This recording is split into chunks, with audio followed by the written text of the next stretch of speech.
Chhatrasal stadium में पहलवान सागर धनखड़ की हत्या के आरोपी ओलंपियन पहलवान सुशील कुमार का अब नया ठिकाना मंडोली जेल नंबर 15 हो गया है। अदालत की तरफ से सुशील को 14 दिन की न्यायिक हिरासत में भेजने के आदेश दिए जाने के बाद पुलिस ने उसका मेडिकल कराया और देर रात उसको लेकर मंडोली जेल पहुंची।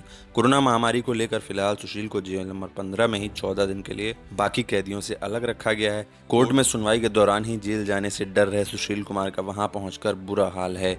कहने को तो सुशील का बर्ताव इस पूरे मामले में शातिर अपराधी का रहा, लेकिन जेल का खौफ उसके मन में जिस तरह से दिखाई दिया उसकी उम्मीद तो पुलिस को भी नहीं थी। जेल सूत्रों का कहना है कि उसकी पहली रात अपने बैरक में टहलते और करवटें बदलते गुजरी है। तिहाड़ जेल के महानिदेशक संदीप गोयल ने इस बात की पुष्टि की कि ओलंपियन पहलवान सुशील को दिल्ली के मंडोली जेल संख्या 15 में रखा गया है। सुशील में अगर कोरोना के लक्षण पाए जाते हैं तो उसका कोविड टेस्ट करवाया जाएगा। फिलहाल उसे 14 दिन बाकी कैदियों से अलग क्वारंटीन में रखा गया है। जेल के आधिकारिक सूत्रों के अनुसार देर रात जेल पहुंचने के बाद सुशील को जेल का खाना दिया गया, लेकिन उसने खाना खाने से मना कर दिया। इस मामले में सुशील के साथ शामिल रहे सभी आरोपियों को इसी जेल में रखा गया है। बताया जा रहा है कि सुशील कुमार ने न तो रात में खाना खाया और न ही ठीक से सोया। वो अपने बैरक में ही कभी चक्कर काटता रहा, कभी करवटें लेता रहा। जेल सूत्रों का कहना है कि जेल पहुंचने पर सुशील काफी डरा हुआ था। वहीं पुलिस सूत्रों का कहना है कि सुशील गैंगस्टरों से डर की वजह से जेल जाने से कतरा रहा था और पुलिस के सामने रो रहा था। जेल अधिकारियों का कहना है कि सुशील को तमिलनाडु पुलिस की सुरक्षा में रखा जाएगा और उस पर सीसीटीवी कैमरे से नजर रखी जाएगी। जानकारी के अनुसार सुशील को लगता था कि यदि वो बिना जठेड़ी से समझौता करवाए जेल गया तो उस पर जेल में भी हमला हो सकता है।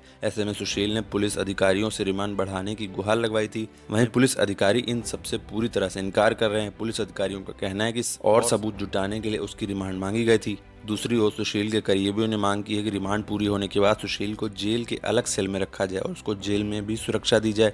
सूत्रों का कहना है कि जेल प्रशासन ने भी इसकी तैयारी की हुई है। वहीं शानो शौकत से जीने वाला सुशील अब ऐसी जिंदगी जी रहा है कि उसे बार बार रोना आ रहा है। उसे अपने किए पर पछतावा हो रहा है। बुधवार को सुशील को जब एहसास हुआ कि पुलिस रिमांड खत्म होने पर अब उसे जेल भेज दिया जाएगा, तब लॉकअप में वो फूट फूट कर रोने लगा।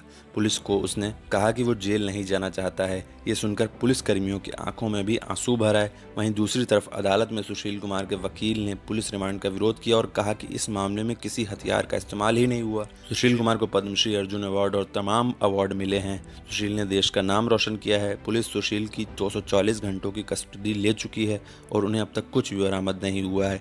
सुशील कुमार के वकील का अदालत में कहना था कि पिछले 10 दिनों की रिमांड में पुलिस ने सुशील से आखिर क्या हासिल किया। पुलिस सिर्फ सुशील को प्रताड़ित करने के लिए उसकी रिमांड की मांग कर रही है, इसलिए सुशील की पुलिस कस्टडी की याचिका खारिज करके उसे न्यायिक हिरासत में भेजा जाए।